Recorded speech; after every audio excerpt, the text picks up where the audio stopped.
Hello అండి, egg biryani order వచ్చింది. నేను మీకు రాగా చూపిస్తున్నా.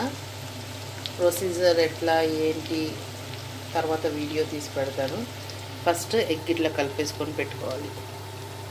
దీంట్లో మసాలాలు, జీలకర్ర పొడి, గరం మసాలా, ధనియాల పొడి అన్నీ వేసేసాను.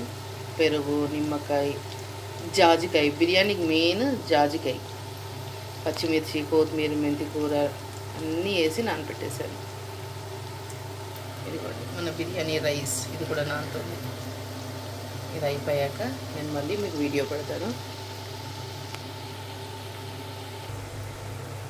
దాంతోపాటు చికెన్ పకోడీ, బిర్యానీలోకి బ్రౌన్ ఆనియన్స్ అవి అవుతున్నాయి. ఇదంతా అయిపోయాక ఇంకొక షాట్ తీసి పెడతాను. ఈ ఆర్డర్ మనకి దమ్మాయిగూడ నుండి వచ్చిందండి. దమ్మాయిగూడ ఆర్డర్ ఇది.